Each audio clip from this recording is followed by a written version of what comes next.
Hi friends, welcome back to Mahalakshmi's kitchen. ಇವತ್ತು ನಾವು ಮಾಡ್ತಾ ಇದ್ದೀವಿ ಮೂಲಂಗಿ ಸಾಂಬಾರ್.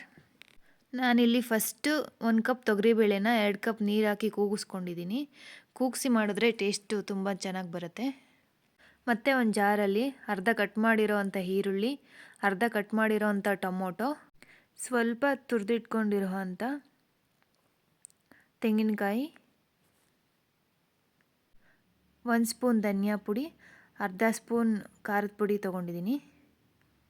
ಅದನ್ನು ಫೈನ್ ಪೇಸ್ಟ್ ಆಗೋವರೆಗೂ ರುಬ್ಕೊಂಡು ಇಟ್ಕೊಂಡಿದ್ದೀನಿ.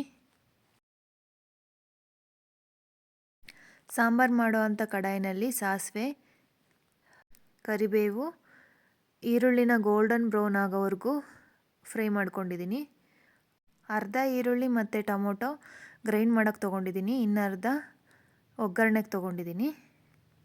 ಇದು ಕೂಡ ಒಂದು ಸಿಂಪಲ್ ಸಾಂಬಾರ್ ರೆಸಿಪಿ, ಯಾರು ಬೇಕಂದ್ರೂ ಟ್ರೈ ಮಾಡ್ಬೋದು. ಈರುಳ್ಳಿ ಟೊಮೊಟೊ ಚೆನ್ನಾಗಿ ಫ್ರೈ ಆದ ನಂತರ ರುಬ್ಬಿಟ್ಕೊಂಡಿರೋ ಅಂಥ ಪೇಸ್ಟ್ನ ಆ್ಯಡ್ ಮಾಡ್ತಾಯಿದ್ದೀನಿ. ನೀರು ಹಾಕ್ದೇ ರುಬ್ಬಿರೋ ಅಂಥ ಪೇಸ್ಟ್ನ ಫ್ರೈ ಮಾಡಬೇಕು 2 ಮಿನಿಟ್ಸು. ಆವಾಗ ಸಾಂಬಾರು ತುಂಬ ಟೇಸ್ಟಿಯಾಗಿ ಬರುತ್ತೆ. ನೀವು ಈ ಸಾಂಬಾರು ಮಾಡೋದಕ್ಕೆ ಡ್ರೈ ಕೋಕೋನಟ್ ಪೌಡರ್ ಕೂಡ ಯೂಸ್ ಮಾಡ್ಬೋದು.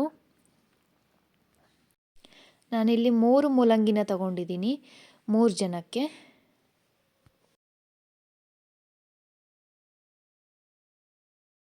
ಕುಕ್ಕರಲ್ಲಿ ಕೂಗಿಸಿಟ್ಟಿರೋ ಅಂತಹ ತೊಗರಿಬೇಳೆನ ಆ್ಯಡ್ ಮಾಡ್ತಾಯಿದ್ದೀನಿ. ನೀರು ಸಮೇತ ತೊಗರಿಬೇಳೆನ ಆ್ಯಡ್ ಮಾಡ್ಕೋಬೇಕು. ರುಚಿಗೆ ತಕ್ಕಷ್ಟು ಉಪ್ಪು ಹಾಕ್ಕೊಂಡು ಕಟ್ ಮಾಡಿ ಇಟ್ಕೊಂಡಿರೋ ಅಂತಹ ಮೂಲಂಗಿನ ಹಾಕೋಬೇಕು. ನಾನಿಲ್ಲಿ ಮೂಲಂಗಿನ ಮೇಲ್ಗಡೆ ಲೇಯರ್ನ ರಿಮೂವ್ ಮಾಡಿ ಸಣ್ಣ ಸ್ಲೈಸ್ ಆಗಿ ಕಟ್ ಮಾಡಿ ಇಟ್ಕೊಂಡಿದ್ದೀನಿ.